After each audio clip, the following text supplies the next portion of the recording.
guys, good morning. So welcome back to my YouTube channel. This is Autobuison. So mayroon tayong nire-repair ngayon na map sensor. So ito yung connector niya, putol sa loob. So gagawin natin, idudugtong natin dito sa circuit niya. Ayan. So ito yung map sensor. Luma to na map sensor, pero may bago tayong backup ito. Susubukan natin muna itong repairin. Baka kakayanin na repair at magamit pa. Pero pag hindi na, ay hindi na natin ipipilit na gawin or ikabit. Mayroon tayong backup na isa. Ito. Lalagay lang natin yan dyan. Yan. Lalagay natin. So okay na siya. Pero ito dahil may physical na ano tayo, baka kakayanin pa natin ito ma-repairin. So yun lang. So ito yung unit.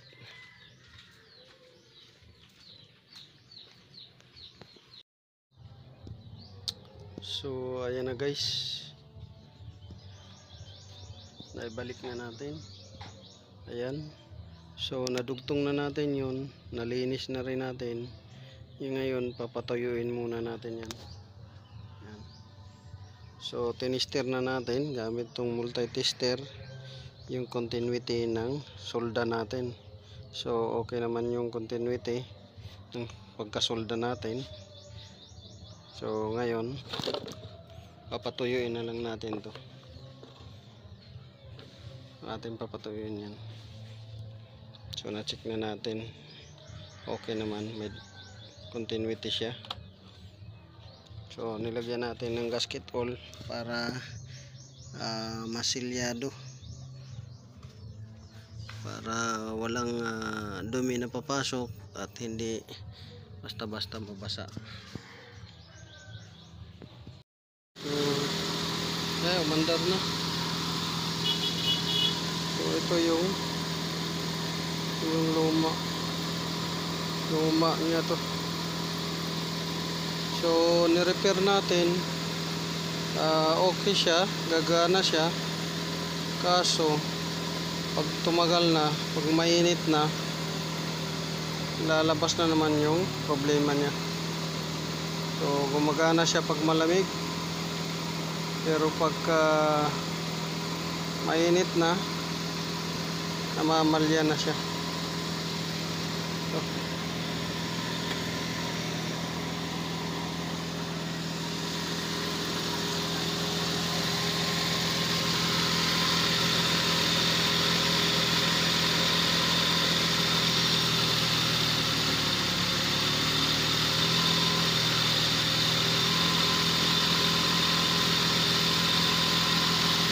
So ayan, indicator light, ay indicator light ang charging.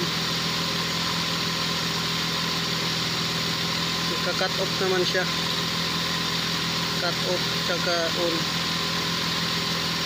Pagka umilaw, yan, cut off, yan, cut off, on na naman.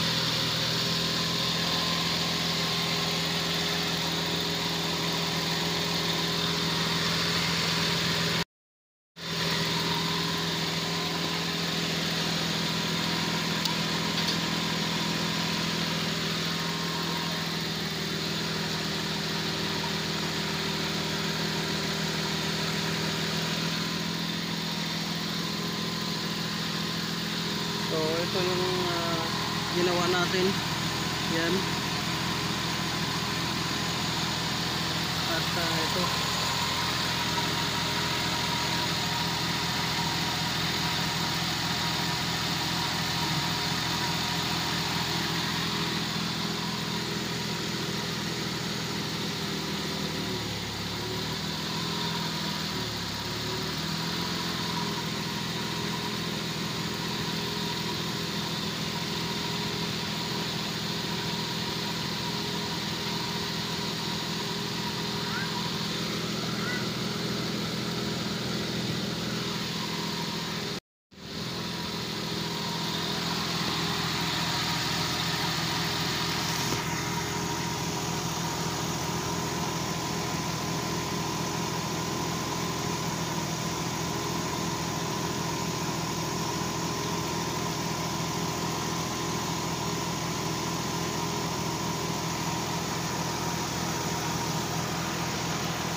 ito yung ano niya, luma.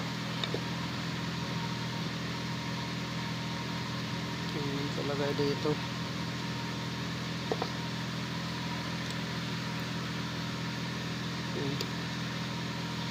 Luma niya. So malutong na yan, no? Biyak.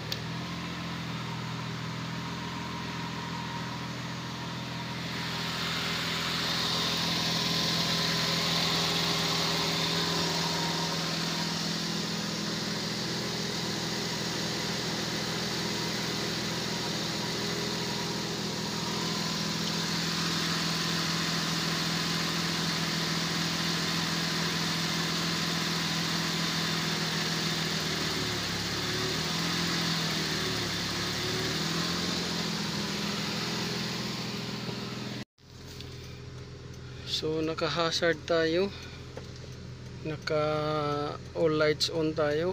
So all lights on, hazard. Tapos naka aircon rin tayo. So monitor natin yung charging. So yan yung charging niya, 14. Yan yung charging. So naka aircon na tayo niyan. So subukan natin i-rev kung mayroong revolution. Pakinggan nyo lang guys yung makina, dahil yung RPM nya sira yan, sira yung RPM na yan.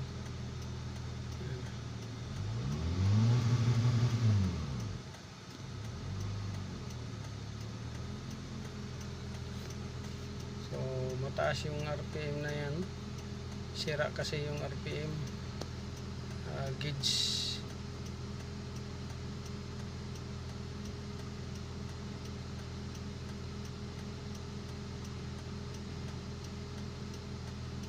So babaan lang natin yan.